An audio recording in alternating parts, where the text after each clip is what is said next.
victims keep getting jobs. Don't worry about it. I'm going to say, I can't wait to say it.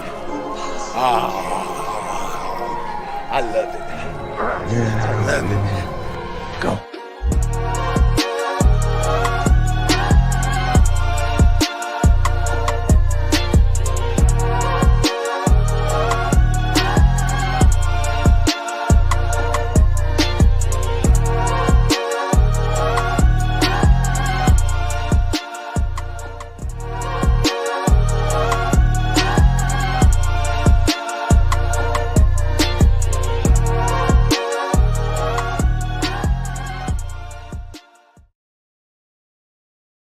What's going on, ladies and gentlemen, and welcome to the NotBland Show. I'm your host, Dujane Bland, and we thank you for tuning in today. Tell a friend to tell a friend, like, share, and please subscribe.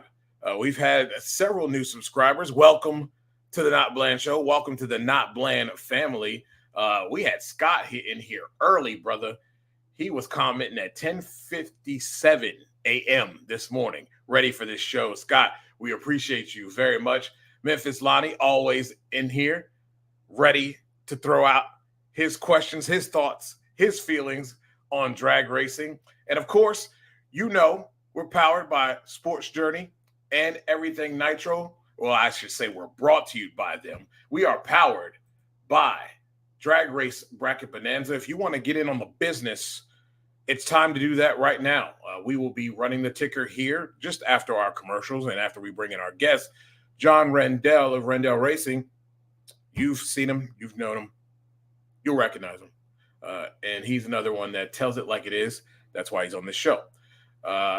Yeah, this is the weekend to get involved, and I'm going to show you why here in a little bit to get involved with Drag Race Bracket Bonanza. But hey, you should be doing that anyway.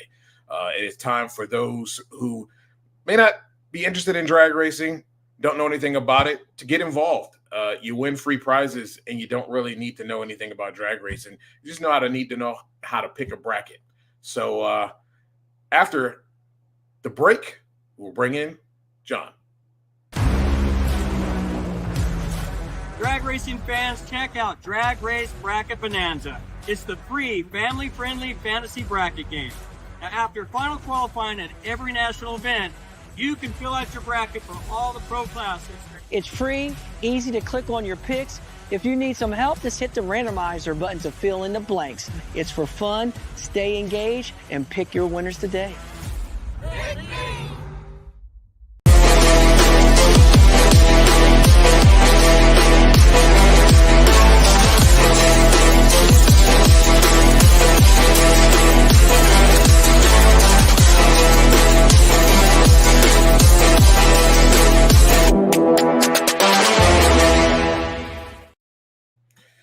Welcome back to the NotBland Show, and we're going to bring in our guest, John Randell. John, what's going on, baby? What's up, brother? Man, it's the U.S. Nationals, and man, it's 70 of these things. 70. That's a lot, and I can't believe it actually has been 70. I mean, they've been running this race for a long time, though, but wow, 70 of these big boys.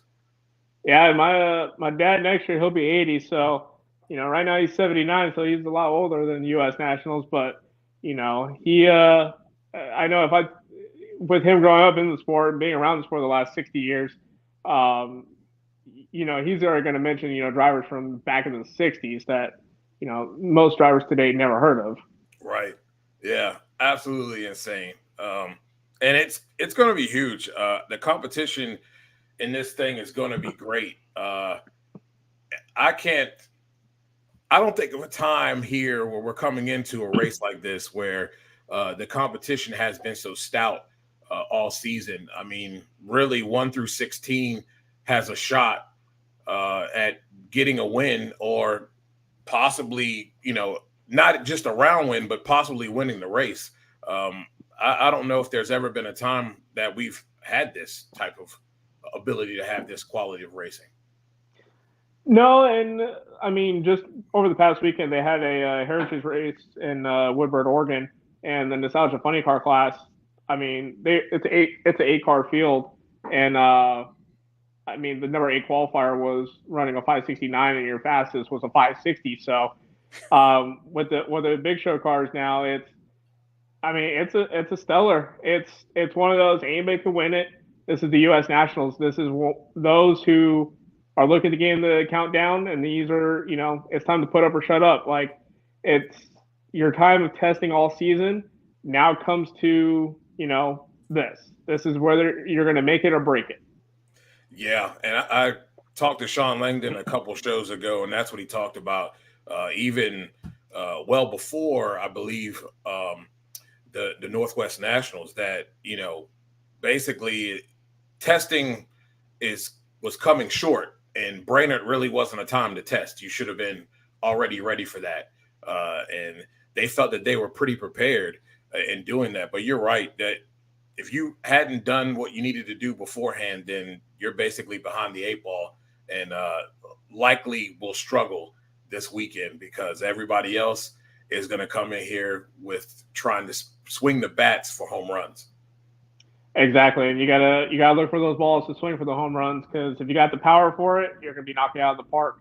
If you're just gonna step up to the plate and try to swing, race cars talk, drivers do the driving, and this is one of those. You're on the show, you're on the spotlight. This is the biggest pressure any driver's gonna feel.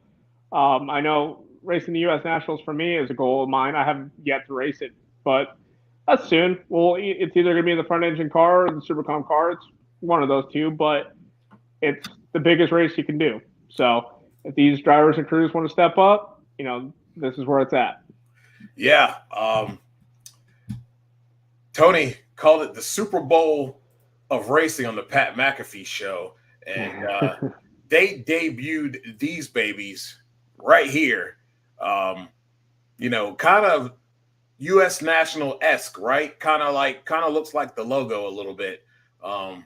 Those are some sweet rides, and I wish I had grabbed a picture of Pat McAfee behind the wheel of Matt Hagan's funny car and warming it up. If you haven't seen that, you can go to the Pat McAfee show. He has like a clip of the whole thing and talking to Tony, just that interview on his YouTube page. I love Pat McAfee as a football player, as a wrestler and commentator, and now he is also a guy who has warmed up a nitro funny car. I mean, what has this guy haven't done? You know what I mean? He's pretty much a rock star. Oh, absolutely. And these cars are, they look badass. It's very nostalgic, and I think the U.S. Nationals needs to be that race like NASCAR, like Darlington, which is show up with the nostalgia look, show up with the classic theme. I think that fits what the U.S. Nationals is. And, when Ron Capps brought out the Hot Wheels car last year and won the race, it was just awesome. And, people who've seen the Snake drive the original car and then seen Ron Capps in that car, it was just truly amazing. So it's, I think from here on out, I think drivers and owners should start bringing back the nostalgia looks. Any driver they looked up to or any cars they've had throughout the years. I mean, it would look cool to see like the Bounty Hunter car come back on Sean Langdon's car at U.S. Nationals, or Tony Schumacher where they brought out his dad's paint scheme again, or even the Wonder Wagon look to it. That would look pretty badass. So I think that's what the U.S. Nationals need to be for NHRA. I think it would give the fans a little bit more look at it, and I think they would just be more excited about going to the U.S. Nationals and seeing these cars in person again. Yeah, I agree. It's pretty cool. We talked about it on the Power Hour as well, just about having a race where it's a throwback race where you have the ability to, be able to have these tribute cars or these one-off cars that are super cool that people can get into. Maybe you sell some die cast off of it. It'll be pretty cool to see stuff like that happen. We talk about the Drag Race Bracket Bonanza, and they will be debuting these babies for trophies, part of the majors here. I think this is pretty cool. It's definitely something different. And I think it's a cool prize that folks can win here by winning the overall here and being the first place. I think that's going to be awesome. They've done some really cool stuff over the year with Pete getting involved and others being sponsors and getting involved and giving away, swag packs. This is just something that takes the cake here. And this is why, if you haven't been involved all season long, you need to get involved now. We will drop on the ticker right now. And at the bottom of this ticker is your ability to join our league here, the NotBland Show League. The code is there, and you can go to dragracebracketbonanza.com and sign up right now. Just open up another window, though. Okay. So coming into this thing, man, there's a lot of guys and girls who are coming in here and peaking at the right time. And this will be our segment, ladies and gentlemen, of the stock up, stock down deal. And I'll give one, you give one. We'll go back and forth here. I'm going to start with Antron Brown. 19-10 round win-loss record. His last 4 races, though, he's been 8-2, and he's got 2 wins on the deal. If anytime you want to get hot, and it is coming into the U.S. Nationals, it's definitely starting that within your last 4 races. And he's had a really, really solid last 4. And I really think he has a lot of momentum coming into the U.S. Nationals. No, that I can agree with. And Brian Karate and Mark Oswald has a great tune-up on that car. It seems like that car is either going to be in the final round or it's going to be in the semifinals. It's progressed. It hasn't gone down. And they're throwing out big speeds and big ETs. So that's a constant a high 360 car, 370 car. It's just a bracket race for it. They just have a good competitive car. For my opinion, for a stock down, I'm going to put Brady Force in that. I agree. Only because with Brady Force, not to throw any shade at David Grubnick, Grubby is a great tuner. He's a championship crew chief. He knows what he's doing. But right now, she's right at that cutoff, right at the 10, and either she's 10th, right? Yes. Yeah. Hold on. Let me go look.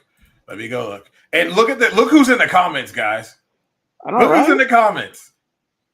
That makes me smile. That's my guy. That's my brother. What's up, man? Thanks for dropping in. And him and that beautiful baby girl that they have, man, it's so cool to watch him be a dad. It's so cool. Yeah. She is 10th. Yeah. 583. Josh Hart is on her heels, so to speak, at 528 and 11th. He's made all the races, so he'll still be in, but that's where I'm gonna put, Josh Hart stock up. He's got that new car, and he was, the last couple of races, he's been kind of progressing up. He's been doing good. It's all about consistency and trying to find that, balance. It seems like he's been finding it. I don't care for, what they say about reaction times or, staging, how long he stages. The rules say you got 7 seconds. You know what? I get it. It's the driver's etiquette. We all want to go hurry up and do this, but the rules say 7 seconds. Hey, I'm going to make sure it's pressure. So, we got to be on our games when we're these drivers. And, it's going to be battling with him. And Brittany Force, it seems like she started out strong and then just went downhill. And then she hasn't got to that semifinals yet. And it's either a first round loss or a second round loss. It's either a drop cylinder or smoke tires. They just don't have that consistency where Josh Hart all of a sudden just came out of the peak. Yeah, I agree. And I was a little critical of her last week. I know it's a win as a team, lose as a team. But I thought did she have the best tune-up in the car? No. But if she cut a decent light, you would have given yourself a chance. And to me, an athlete, a superstar like that, it's kind of like the quarterback mentality. I don't want to hear you talk about your receivers or the offensive line or whatever the case may be, or or the play calling, you come out in the press conference and say that's on me. Mm-hmm. That was on me. That's my bad. That won't happen again. And I felt like, yeah, sure, you weren't running deep numbers, but still, give yourself an opportunity. And a lot of people gave themselves an opportunity and were able to win. Yes, sir. You know it. You know it, my brother. I call him Miles Morales. That's my guy. Okay, so I'm gonna go back. A stock. I'm gonna go stock down for Drag Race Mayhem with Antron. Numbers don't indicate that though, and I'm a numbers guy. And he said stock up for Ashley. I didn't put Ashley in the stock up, and I'll tell you why. In his last 4 races, let's see, he's got 1, 2, 3, 4, 5, 6, 7. The win is where people start thinking, right? And I kind of give it to you a little bit on that now that I see that, yeah, he won Brainerd. So, but he's like 7 and 1, 2, 3. 7 and 3 is not bad. So yeah, my bad. It's not bad, but if we're gonna do that, I put him in the middle. It's not really a stock up, right, but it's not really a stock down. Right. It's they lost in consistency between those races. Brainerd is when they really pulled it, and that's where it pulled it up back up. So he's a 50-50. Right. Bob Tasca is my next stock up. 22 and 10. Another funny car that to me has quietly had this big round win-loss record. He's got a record in his last 4 of 10 and 2, and he's got 2 wins. Nobody's hotter right now than Bob Tasca, and he seems to be doing it with ease. Yeah, Bob Tasca, he's doing good, and he's just one of those. He's just one of those. They have that car dialed, and I still remember when Aaron Brooks was the crew chief on Chris Petragon's car. Yeah, and it wasn't looking good. And then when Aaron Brooks went to Bob Tasca, now here's a 340 car. Here's a 340 car. They're making a high 330 passes like it's nothing, but that car stays consistent. Right. If the weather looks good and the air pressure's there and the density altitude's there and it's just a cool weekend, you can potentially see a 340 pass. Yeah, I agree. I think they'll try. They won't try at the sake of losing opportunity for points. I'm gonna go back to this one with Andrew, and I agree. I do need to see Tony in the winner's circle already, but he needs to change. He needs to change his crew chief. That's where I was going, and it's the inconsistencies there. And there's at times where they show that they can be a juggernaut, and sorry to cut you off. No, That's where the issue has laid in the last 3 seasons with them. 2 seasons. It's they had the struggles with Leah Pruitt. Yeah. Towards the end, they started progressing, and then that same struggles they had is the same going on with Tony Stewart. It's like it's the same story. Right. The problem is you need to find those. He's had the final round appearance, which was great to see. He's won a national event in the A field cars. He's doing great in the A field category. Right. But how are you going to change that? That turnaround in top fuel. Neil Strasberg is not showing that he's a great crew chief with that team. Especially you have 2 different drivers and you're still showing the same pattern. Yeah. Which is the first round loss or second round loss. Yep. If I was Tony, if that was me as the owner, you have until the end of the year to start pulling off round wins. If not, then I'm hiring Mike Clover as my crew chief. Yeah, 2 first-round losses, Norwalk, Seattle. They were able to go all the way to the final round against Antron Brown and lost there. And then they go out in Brainerd in the second round against Justin Ashley. Yeah, and they smoke the tires. That's another thing. And I crushed AJ with that last year. There's a lot of phantom tire smoke coming from that car at the most inopportune times. Car runs great for a couple, and then all of a sudden, here we are, Smoke'em City. All of a sudden, it's the inconsistencies have literally killed them. Memphis Lonnie says, I hate to say this, but I feel the main disadvantage is Krista Baldwin. Hasn't driven since May, and while they say the kinks are out of the car, they have run it a couple of times. She's rusty still. Agreed. And it's hard again. Well, I'll kind of liken it to the NBA. You come into playoff time and we'll talk about any sport. You back yourself into the playoffs, it doesn't usually work out for you. There's no switch to go over and turn on, right? You can't just turn it on. You either were doing it or you're not. And especially in a race car, it is very hard to gather a rhythm if you're not able to test nearly as much, since you're not able to run as much. And I understand funding and all of that, but that's going to be difficult. And that's where this comment comes in.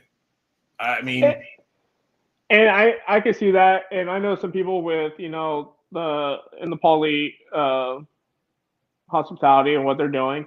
And, they're trying to build up the funding. They're trying to build up their program a bit more. And that's the thing. She went from her grandfather's car, from the enclosed canopy, to now Pat Dakin's car, and, did that whole process. My thing is that enclosed canopy cars and open canopy, it's all about the aerodynamics. It's all about the wind force. And this is something that I learned back in watching the 2004 race in Denver, the race after Darrell Russell's fatality, where they had a problem with the shields. It was causing a lot of the air to go in. So when the drivers were leaving, their heads were going forward.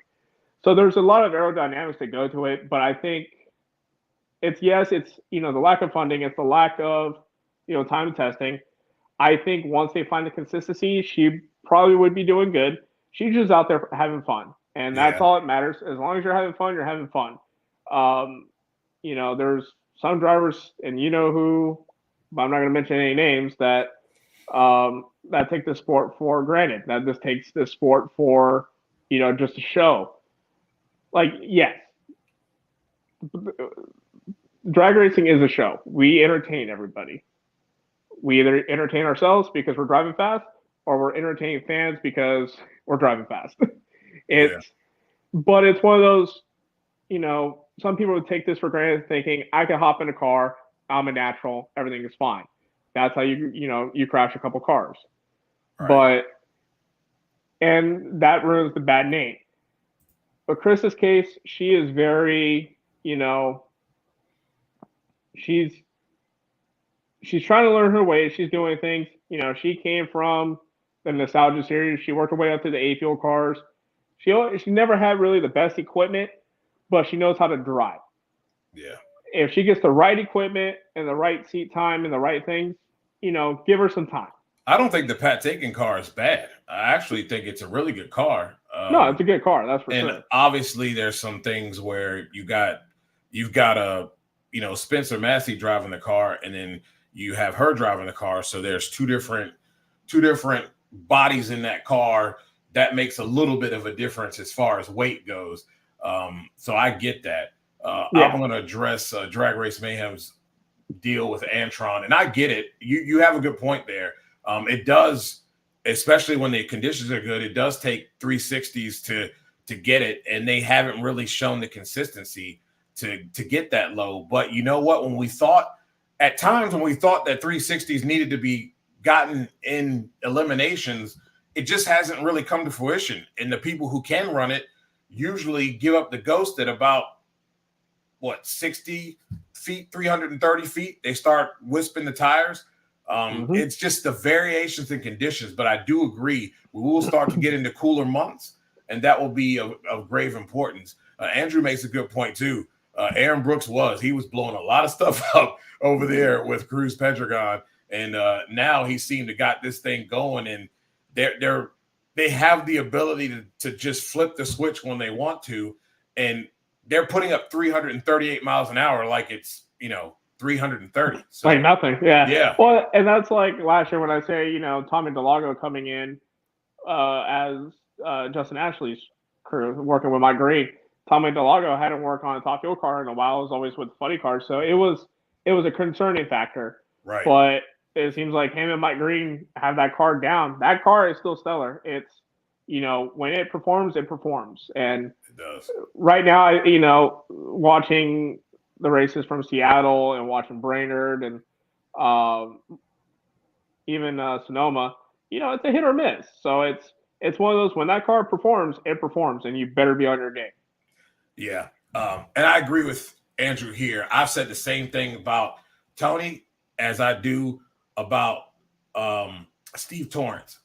I need like angry, I need sassy, smart mouth Steve Torrance. I need a little more grit, a little bit more nasty from Tony in that race car. He has been really nice. I'm waiting for the time that he gets really ticked off. It hasn't happened yet, but I am waiting for it. I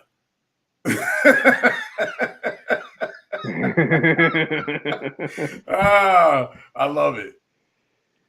He's in top mid-season form here. I'm loving that Andrew's in the comments tonight.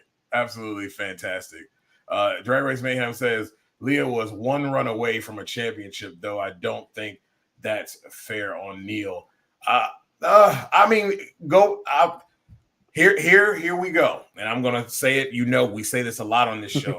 Women lie, men lie, numbers don't. And when you look at the numbers, take the whole season into account. They got hot at the right time. And sometimes that does matter. But you have to perform when the pressure is on. When the moment is big and the lights are bright, you have to consistently show up and show out. If you don't and you turn and go small in those moments, you have to take those into account. There's just no ifs, ands, or buts about it. No. Here's why. Lee Beard has been away for a while. Yes, he has a lot of know-how. But there's a time and a place where some guys, the time has passed them by. That's like me going back and asking Joe Gibbs to coach my team. Look, he was a great coach in his day. And don't get me wrong, the second time Joe Gibbs came out, it was a very good product, but at the same time, that wasn't a product that was going to they had dogs in the room at that time before Sean Taylor's death. They had dogs in the room. And that's not going to win without having a lot of dogs in the right spot. So I'm going to say no. Lee Beard, stop recycling old crew chiefs when there's a bunch of guys out here that are very well capable of doing that. And there's just sometimes we got to recognize that, yes, as a consultant and a second set of eyes, sure. But I don't want Lee Beard tuning nothing of mine, to be honest. I can agree with that. He's Lee Beard wouldn't be a bad idea. If you want to give Neil Strasberg one more year, Lee Beard wouldn't be a bad choice, for a second set of eyes. Set of eyes. Not the tune, but a second set of eyes, see what your problems lie. Because, yes, there is an issue, because your clutch setup is messed up. Somehow, some way. You can't show the inconsistencies of, hey, I went to a final round, went to a semis, I'm making progress. And then all of a sudden, your next 5 races, it's first round, second round. Yeah. If you want to give Neil one more year, you got to give him a second set of eyes. Show him where a struggle is at. Because if not, your next year, you're just going to fall apart. Which I'll give, DRN credit, which is, there was one round away. But that's where it came down to that championship. Who wanted it more? And in that case, Alan Johnson, Brian Hewson, they put it together and said, we wanted it that bad. Right. So it was a great drag race, don't get me wrong, but it's who wants it better. Yeah. I agree. And Memphis, that's what we do here. Okay. And that is just, that's statistical, and that's the eye test. Eye test, smell test. We do it all the time. We say it all the time. Sometimes it just doesn't pass, and it doesn't right now. So, we have to take that in consideration. I'm going to go with my stock, give you a stock down here, and I'm going with Erica Enders here. But I also think you can't count her out. But I'm going to say that her stock is down. She is 20-12 on the year, but she is 3-4 round win-loss record in her last 4 races and has 1 first-round exit to speak of. Do you think that this team is doing a little, I wouldn't say R&D because no one wants to lose, but do you think they're trying some things to see if they can get ahead of the competition? Because let's face it, Greg Anderson, who I also have on my stock down, he's 20-11 this year, 21-11 this year round win-loss record. And he's been pretty hot outside of some others that I'll bring up in my stock up. But do you think they're trying some things here to try to get ahead of the competition that has been doing well? I don't know. Looking at the way Elite performs, when it could be Vegas and depending on the point series, it seems like somebody likes to get out of the throttle occasionally, or, they have motor issues, but you've been running good all year. So, in this case, I don't know. Sometimes her lights are not consistent. I mean, Erin Stanfield definitely has a better car than she does. Mm-hmm. But you can't count her out either. Like later on when we pick our choose, I have her as an underdog for winning it. Yeah. And it's one of those, when she's on it, and she dominates. But when she has those good races with, Greg Anderson, they both bring the best out of each other. And that's where, their stocks go up. Yeah. And I feel like it's more of a confidence and more of a momentum because, when she lost to McGahee, it was like, you didn't see that coming. Yeah. It was like, wait a minute. But it's all about lights. It's all about consistency. And I think it could be an R&D setup. It could be, they're trying something new because they're already in the countdown. When it comes down to it, it's all about playoffs. Yeah. So it could be potential, but why do that now when, you can have your name in the U.S. Nationals history books again? Right. So Dallas Glenn, ladies and gentlemen, and we'll get to this here in a bit because I got something to say about that too. Dallas Glenn, ladies and gentlemen, what would you guys in the chat say his round win-loss record has been? I'll give you a few minutes. And I'll tackle this right now. So, we'll get to that too. Hold on. This one here. Look here. This is what I think about the Skag Funny car. I think Tim Wilkerson has been racing budget style for a long time, right?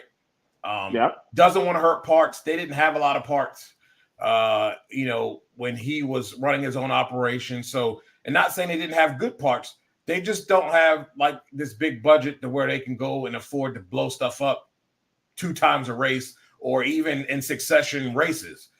So I do think he's still racing budget style tunes. And there's nothing wrong with playing it safe. I just wish he would, live a little on the edge, just a little bit.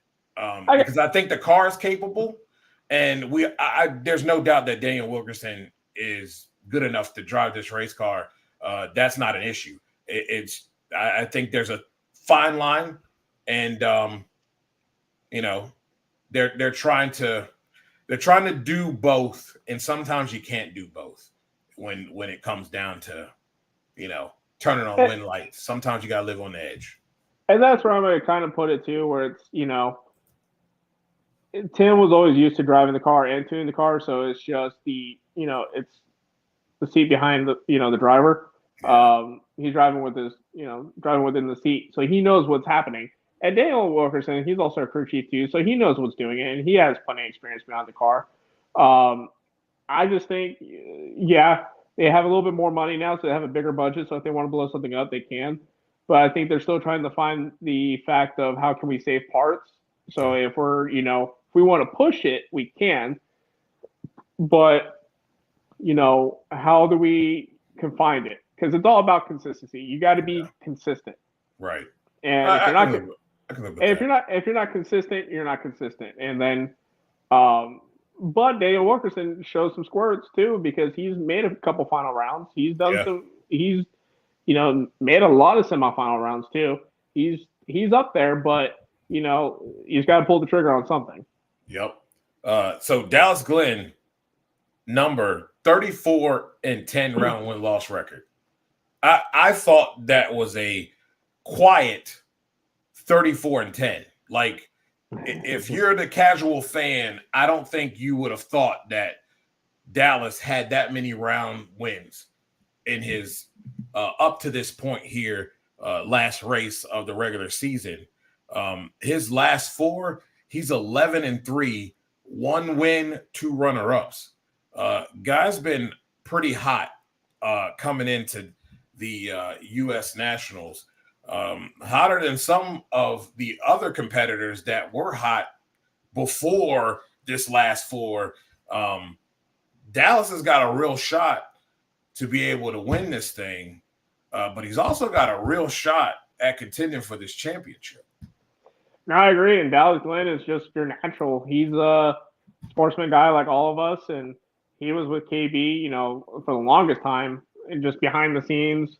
And Dallas Glenn is, your main guy. He's got the opportunity to win when he needs to, and he can cut a light like it's no other. And he's been, dead on. He's been very good quietly. And, he's just one of those. He deserves a lot more credit than what he's getting. If he keeps it up, you might see a number 1 on that side of the car next year. Yeah, I agree. I'm going to go to Pro Stock Motorcycle, and Chase Van Sant is the guy that I pinned over there. 12-7 round win-loss record. His last 4, he's been 7-3. I believe he had a win within that last 4 races. With all the yakking and one guy BSing the public, calling himself a journalist. This guy quietly has found a level of consistency, and he's not, whining or complaining. And that's not directed at Matt Smith, because you can not like what he says, but at the end of the day, I can call it whining and complaining if he doesn't back it up with what he feels is the knowledge that he has in facts. Guy's been around it a long time, so I can't complain about that. So, but he's done it, and really quietly done it as well. This bike is one that when it comes up to the line now, you really have to think twice. You can't be late, and you can't slip up at all in your riding style because he's proven that he can take one from you, and it's not by luck. Yeah, so I was watching previous races, and I know everyone's trying to step up their game, because when you watch the race in Norwalk with Hector Arana Jr., he got into a tire shake and the bike lift up. In Seattle, it happened the same with Angie Smith. So it's not like these, and everyone says, oh, it's track. No, these are just competitors who are trying to step up because they know who's the best right now. Yeah. They know there's a reason why everyone's like trying to step out, because they want to go faster. They have to beat the guy who literally came on the scene and said, this is my show. I know Gage, not personally, but he's a West Coast guy. He grew up racing bikes. He was a great racer at Fontana. Probably one of the best motorcycle riders right now. Not that we're pushing for like Angel Sampey or Dave Schultz or John Myers, and legends. Right. He could be up there, But, you know, it seems like when somebody finds an advantage, a rule change comes into that. Which I understand you want to keep the playing field leveled, but you know, if we really want to do that, then you know, we got to make it where everyone has the same bike, has the same stuff. You know, one will probably kill the class, which that nobody wants, and then it just wouldn't be fun racing. Matt Smith, he's doing good. He knows what he's doing on that bike, and he's it was him, Andrew Hines, and Edric Krawick that were class leaders. So they're the ones that were basically running the class. Yeah. And I'll say this. There was a rule change, and it seems like they decided to take Matt's idea. And I hope people realize that, it was a all around, everybody got a little bit, and they tried to help out guys like Steve Johnson. I know that there were a few, riders that were not okay with the rule change, and I do understand where they're coming from as well. There's a lot that goes into that, and I think we're going to get an opportunity to see. Me personally, I think the NHRA is trying to pacify and trying to get a playing field where they get more bikes. I think we got 17 this weekend to attend. My thing is, though, you don't make a rule change like this significant in the middle of the season. That's one. No. Two, I've been saying this for a long time, and that will require the NHRA tech department to have an understanding about weight and weight distribution. I personally believe that the weight factor just simply doesn't matter, and here's why. Because those guys like Eddie Krawick, Matt Smith, and the like are smart. They know where to put this weight at so that it does not give them a disadvantage, okay? And sure, it may change some things, but it's going to be in a favorable spot, okay? Now, if the tech department could understand those parameters and then not only add weight, but then tell them where to place it, then we're talking about a whole nother ballgame, right? Now we're talking about possibly evening the playing field.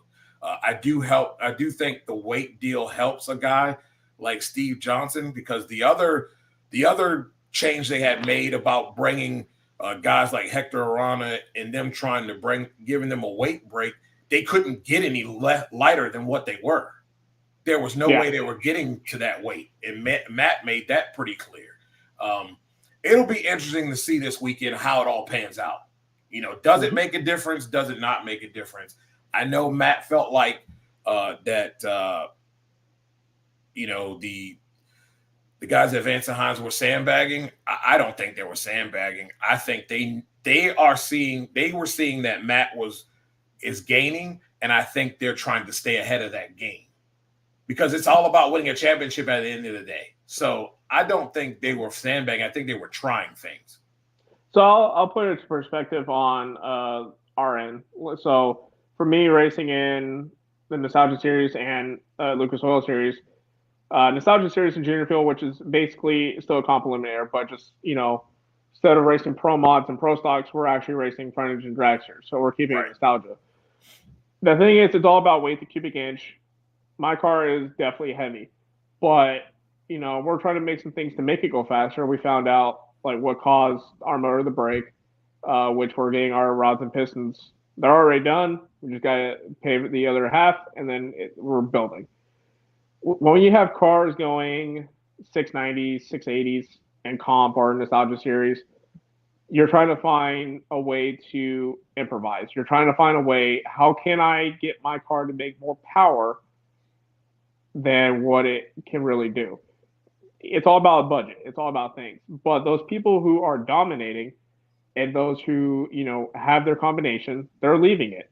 The thing is that people don't like that. People want to show up to a race for a Wally. But if you already have that combination and you're the best, don't change. Right. Just keep racing. Find that advantage. Because I get it. It sucks being that person saying, well, I'm not going to show up to a race because, he's going to beat me or I'm not going to win. People who always dominate, and you could talk about sports teams, history, anybody who's usually at the top for the longest time, they're going to fall. They're going to make a change. Yeah. And then all of a sudden that change is not going to cooperate with how their combination works out. And then they change it back and it doesn't work out. Right. People who are on top are going to fall eventually. When you look at the Vance and Hines team, they dominated the early mid 2000s. And then 2010s come. Here's Matt Smith. And then everything just shifted. Same thing in Pro Stock. It was all KB and Jay. Yeah. And then everything shifted. Same thing in Funny Car. John Force for, 14 years straight. Just all went down. Same thing in Top Fuel. People who are at top, it will always come down to the bottom. And that's where, I get it with, Gage and, DRM says the best. That just shows talent over money, which I've always said and always agree. Gage is a phenomenal rider, a phenomenal tuner, but just give it some time because his run might not be, instead of 10 wins in the season, it might be down to 2 or 3 later on. Who knows? Never know. It can turn on you and turn on you quick. I want to get back to this one about what Memphis Lonnie said about Jim Dunn being down. I can't say they're stock down because when I look at their record, they haven't really won a round at all. I think there have been first round exits pretty much all the way down. But what I will say, and I know what you're getting at, I don't personally, and like I said, talked to Buddy a while ago. They were having the same problems that Dave Richards is having with having all new parts and never really dealing with having all this new stuff because you're making all this extra horsepower that you normally wouldn't make if you're running used parts. Mm-hmm. But we've seen this car go A to B on several occasions. And make the top 10. Yes. And what I don't understand now is who is it? Is it a butting of heads between Big Jim Dunn and the Sun? Because from what I understand, the Sun was supposed to be making the calls. So I don't know if it's a joint thing or not. But I do not feel like they're giving Buddy the race car. And they should, with the various amount of conditions that we've had throughout this year, from race 1 in the regular season to now, there's no reason why in some of the most favorable conditions that we had in Brainerd, the most favorable conditions we had in Sonoma, Seattle, that this car shouldn't have gone A to B when it counted in eliminations. I'm not a believer in looking at the competition because you know what, guys like Paul Lee, Blake Alexander. Yeah, Blake Alexander. I'll even throw a Chris King in there. I'll throw a Joe Morrison in there. Those guys don't look at. I left one out. Terry Haddock as well. These guys aren't looking at the competition. They know what their parameters are and what they're capable of running, and they're going to run that. And they're going to get it to the finish line. And if they're right there in the lights because the big-time opponent slips up a little bit, they're going to get a win light. And I don't feel like they're giving Buddy the race car to even have that opportunity. And for whatever those reasons are. Look, I get the fact that there's a lot of new stuff going on, and maybe they don't really have the ability to test as much as most, but can't be this far in the regular season and can't string together 4 decent laps at whatever it is that you can run. If it's a 4:05 all day long, no matter the conditions, then that's what you can run because that's where you're at right now. You don't have that 399 tune-up yet, but to not even be able to get it that far is very disappointing. And I really don't understand it. I've been saying this all year, and I said it when I said it the last time. They had a consistent weekend. It's the same thing that Chris Bourbon used to say about Seattle. Come on, Seattle. Come on, Jim Dunn Racing. It's time now, okay? It's the U.S. Nationals. It's the time to put your best foot forward. We're almost in the playoff time. Let's put together some consistent runs for my guy, Buddy, and let the driver do his job, what we know he can do. Just give him a race car. It ain't got to be the fastest thing on the earth. It's just got to go A to B at the end of the day. We've seen enough tire smoke, enough guys driving into the center line to know that it's anybody's day, anybody's race on any given Sunday. So please, Lord, give the man a race car. I agree with that. And I agree with you. Stanfield's stock is definitely up. He's incredible right now and hard to beat. He's leading his team, to be honest with you. And you can throw Jeg a little bit in there. Troy's in there a little bit too, but he's definitely the front runner right now because he knocked off Erica a couple times too. Yeah, like I said, Aaron's got the performance. He's got the better car. And I think if Erica's car doesn't pick up, neither does Anderson's, I think you're going to see Stanfield and Glenn go for a championship. Yeah. Drag Race Mayhem says, for some reason, drag race fans are crazy about balance and performance. Happens every week in Le Mans style racing and actually factors into the track they are racing at. That's how it's supposed to be. And I agree. I'm not a fan of penalizing people. And there's some other facts here, which, again, women lie, men lie, numbers don't. So I love the fact that you have these averages, Drag Race Mayhem. Good stuff there. And that does matter. And I agree with you on the performance, man. I don't like penalizing guys who have worked hard to come up with this combination and they're running it with perfection. They should not be penalized for that. I understand parity and all of those things. And I don't think fans understand with motorcycle. It's not like in motorcycle that you have this spec engine and like they do in Top Fuel and Funny Car and Pro Stock. They give you parameters. This is what you have. These are the parts you can and cannot run. And pretty much keeps, there really is no performance advantage anymore. There's not the Don Garlitzes of the world to keep innovating every year.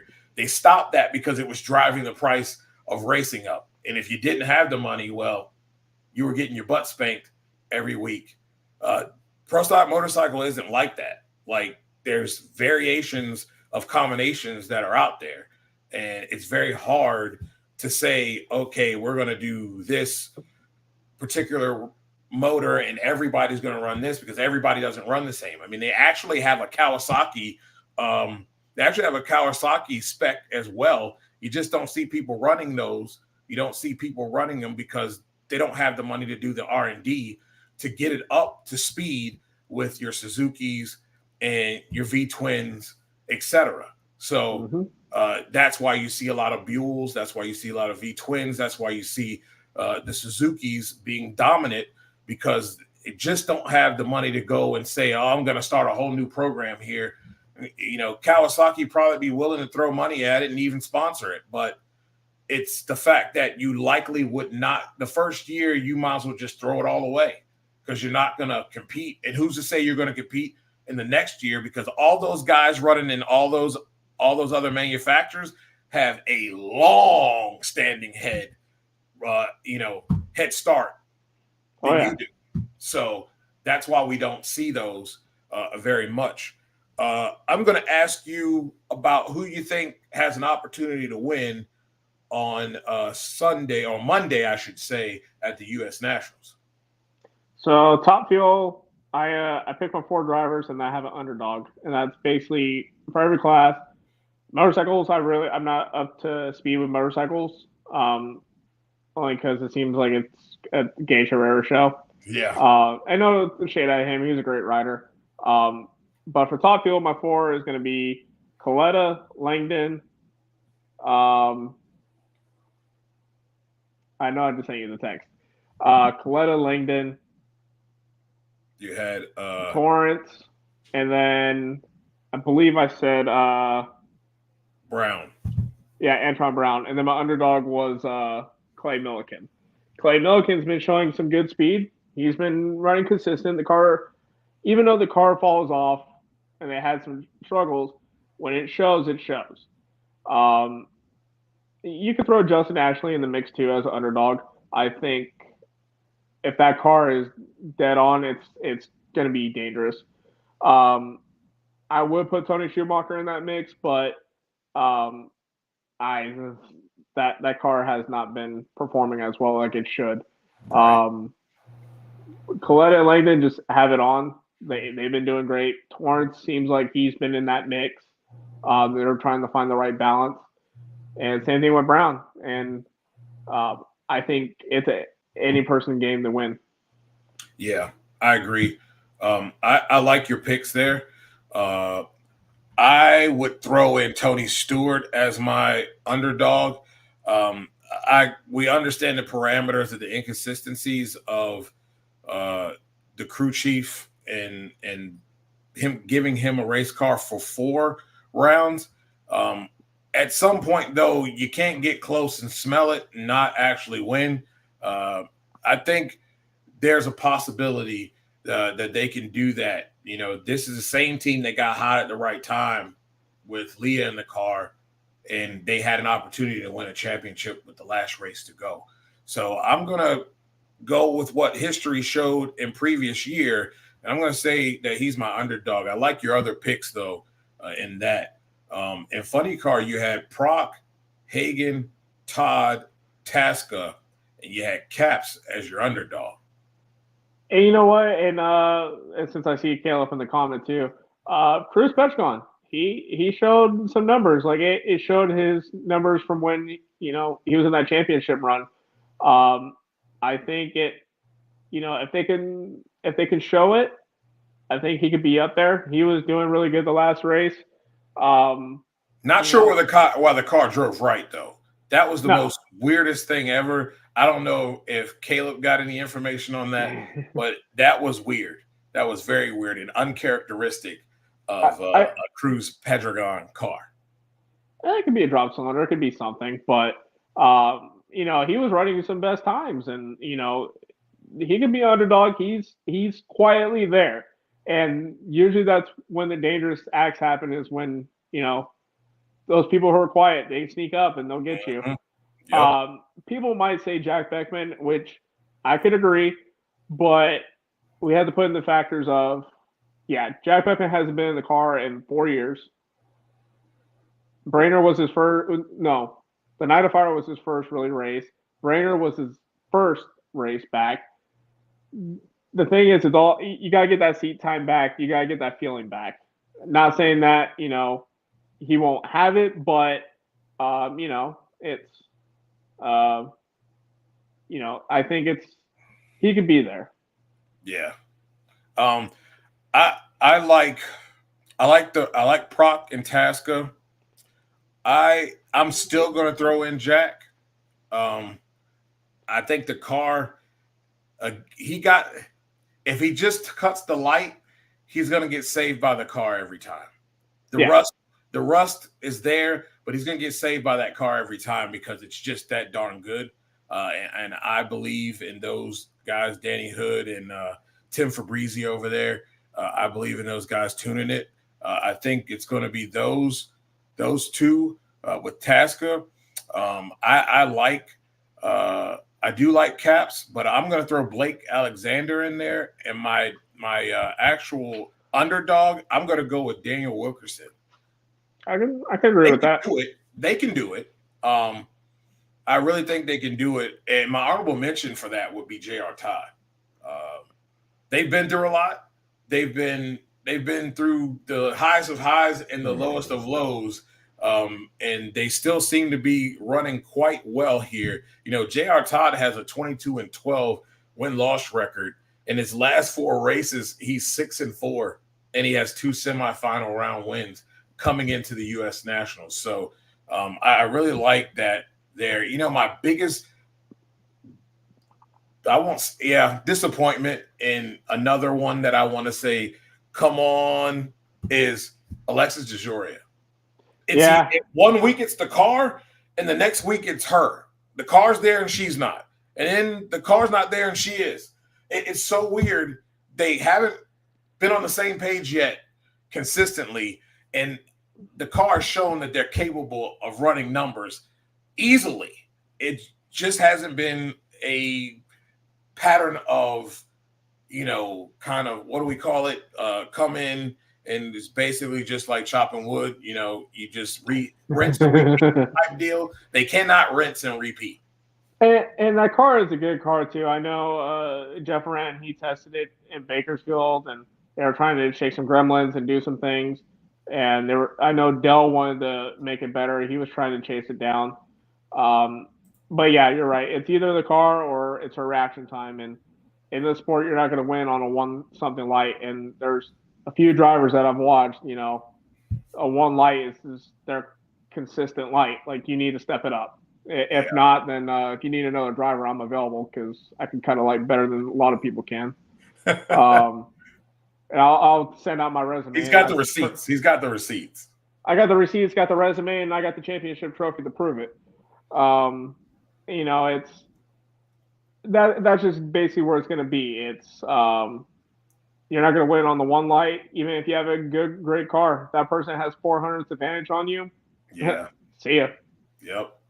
And I want people to make sure that you check out Cruz Pedregon Racing, their Facebook page, wherever X, wherever, or I call it the artist formerly known as Twitter. This is going to be a fantabulous open house show. It always is. This is just as important as going to the race. And I mean that. The people that will be there, that will be front and center at this open house car show, the cars that will be there, no one does it better. And I'm going to say that not because I like the guy. The receipts are there. And if you got better receipts, then show me. But until then, nobody does it better. And this 2024 Cruz Pedregon Racing open house car show is going to be, shall I say, electrifying. So don't miss it. Drag Race Mayhem says the car has let J.R. Todd down more than anything. Best average reaction times in the class. Yeah. Caleb says 50 plus drivers and athletes signing and autographs, 250 plus show cars, auction for rallies. Children's Foundation. So a lot of reasons why you should show up, and especially when it's any type of foundation for children, that's an automatic must. And if Caleb wants to, I'll for next year, if he can help out, maybe we can get together with my front engine dragster. I'll bring my car out to Indy next year. We'll race the U.S. Nationals. I'll bring the car out to the shop, and I'll pass on my hero cards. We'll have a good time.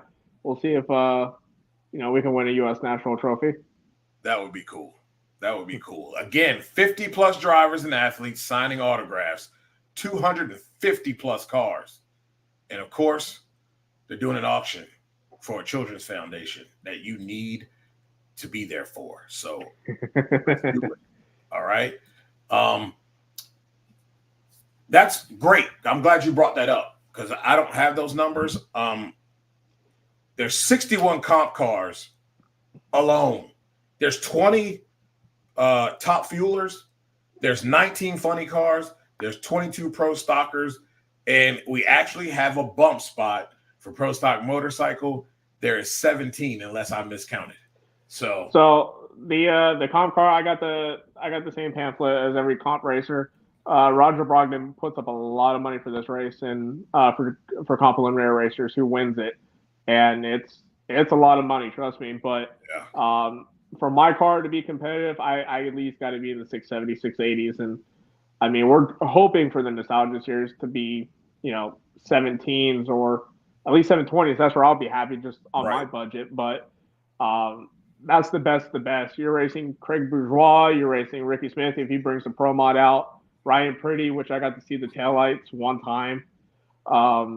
You know, Roger Brogdon, Pro Stocks. It's comp with that money. A lot of comp racers came back, and Yeah.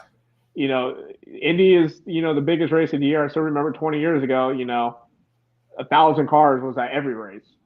Wish it was the same, but I get it. But yeah, Indy is the spot where money talks and BS walks, and this is where you bring your cars and you say, "Hey, I'm here to win." 37 Pro Mods as well, and I love the Pro Mod class.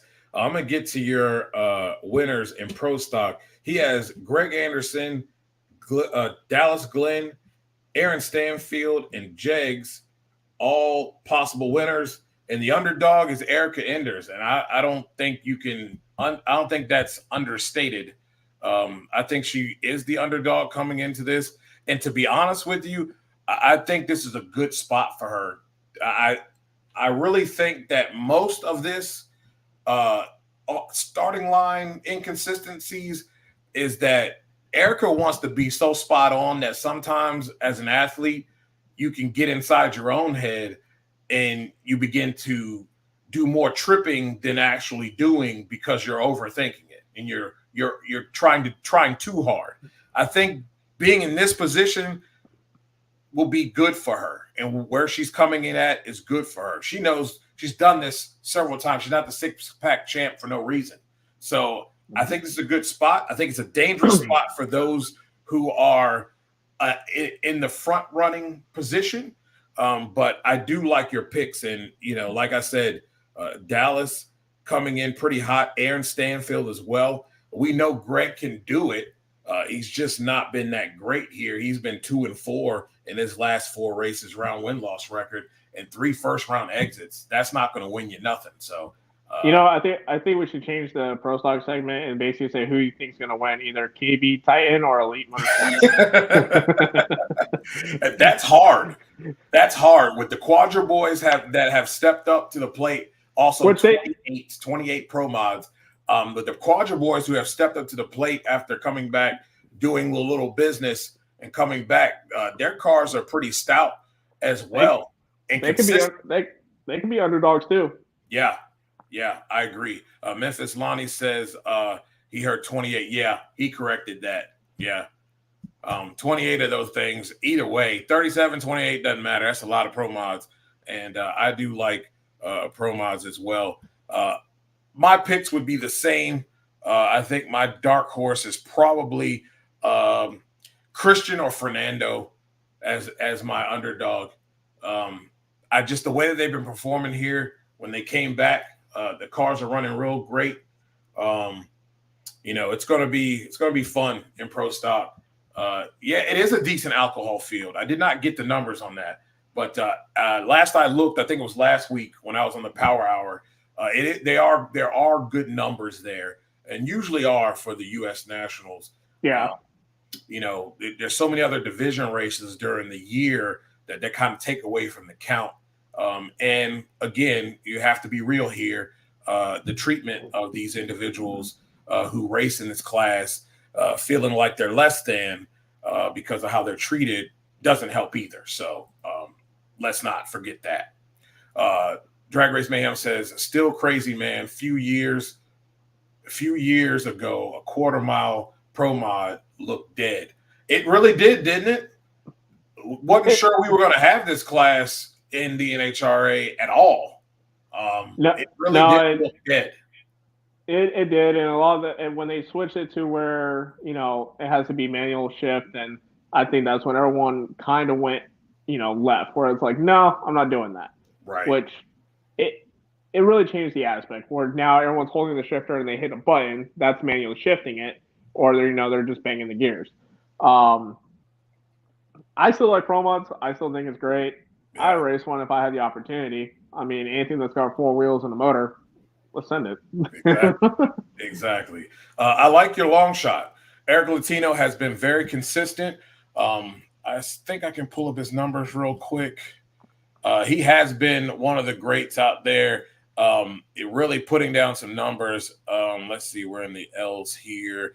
Eric Latino, not really good in the round win-loss record, but he shows up on Sunday. He shows up on Sunday in a very good position, usually not less than 10th here as of late in the last 4. He was second in Richmond. He was also second in Seattle and third. It's just a matter of turning the win lights on race day. But again, if you look at the losses he's had, Bo Butner was hot. He lost to him in Richmond. Lost to Troy in the first round.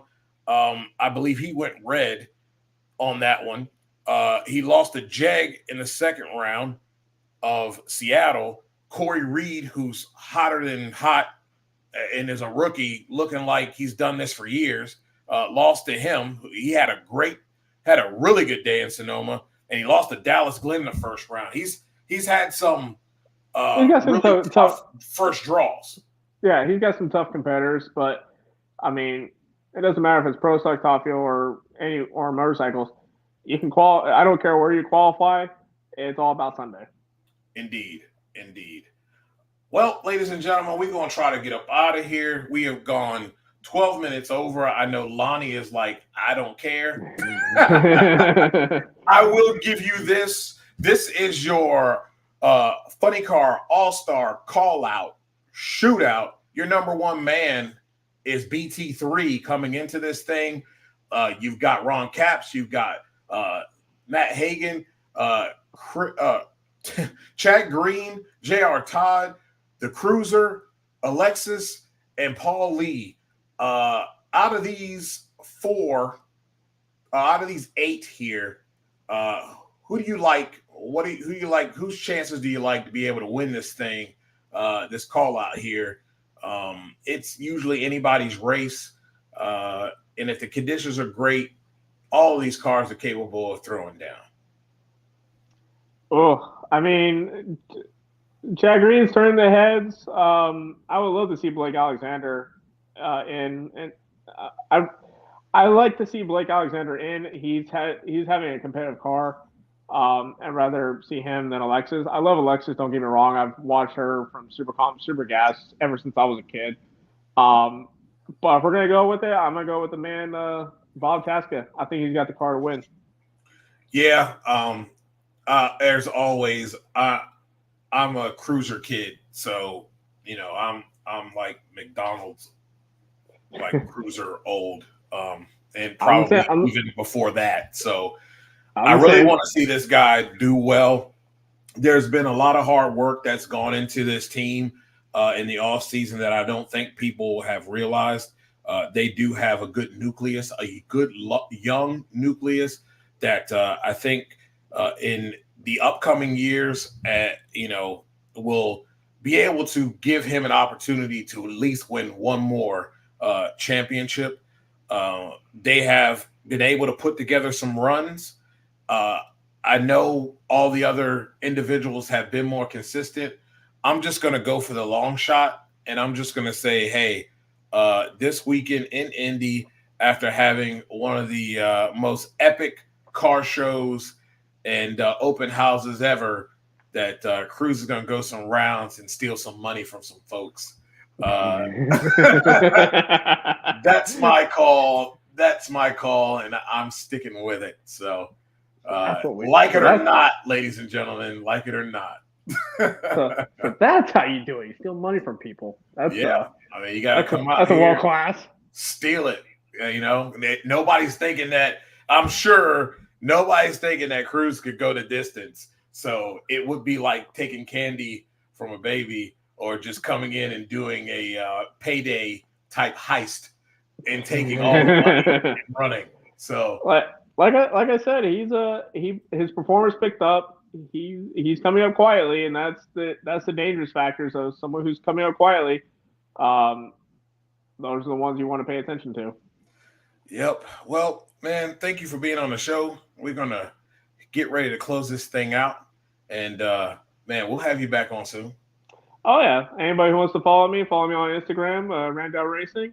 We're going to be in Bakersfield, California, racing the Super Comp car. We're going to close out the year in Vegas divisional the first week or second week of November. Next year, we should have the nostalgia card put back together. So our first race with that would be the Coveted March Meet, which is, anybody who wins Indy, they're a great driver, but no one's the greatest until you have a March Meet win and you have your name in the books with like Connie Coletta and Don Perdome on top of like a Pomona win at Indy. So anybody who wants to solidify their name in a March Meet win, on top of all those, you're a great driver in my opinion. And then we're gonna, try to do the whole Heritage Race series next year, and then my dad and I were talking. We might do the 4 Wide Nationals and Comp Eliminator. We might do Indy if somebody wants to, help split the bill or help with the performers to help win, and we'll probably close out the year in the World Finals in Pomona. Man, that's gonna be fun. So imagine seeing a Furniture Dragster again at Pomona. So the tribute base of the paint scheme is a Pete Robinson look, and I mean the chassis is blue. So looking at a diecast car of it, that's the way we painted it. So bringing a nostalgia car to Indy or Pomona or even Bakersfield, it's one of the greatest experiences you could ever do. So that's where it's at. That'll work, man. Appreciate it, and we'll be talking to you soon. All right, will do. Take care, guys. John Randell, everybody. It's always a blast having him on. Does a great job, and tells it like it is. That's what we do, right? No drama, no spin. Tells it like it is. Well, man, what a great show, and I'm looking forward to the U.S. Nationals. It's going to be fun. It's usually a wild time of year. Some, off the wall things that we normally don't see. It's really going to be about who can handle the pressure, right? Because that is important. This is a big time deal, and you got to be able to keep your wits about you. Going to throw this up here again. Make sure you guys get an opportunity to get out there to that open house. It's going to be on Thursday night at the race shop. So if you're in the area, you're going to be attending the race. I suggest you get out there. Again, 50 drivers and athletes signing autographs, 250 show cars, and of course, having an auction for a children's foundation. I don't think it gets any better than that, all right? So make sure you guys do that. Man, we've got a lot coming up here on this show. Football season's coming back. We're going to have the first regular season game in about 2 weeks. We will not be having a Tuesday show after Labor Day. We will be back the week after Labor Day. So a lot of stuff going on here. Mama's coming into town, and I'm going to enjoy that time. So I appreciate all of you guys who tune in and take the time to watch or rewatch this show, and couldn't do it without you. Our sponsors, we appreciate you, and those who donate to this cause, it is greatly appreciated. We're working hard to get us back on X. So again, thank you guys, and good night.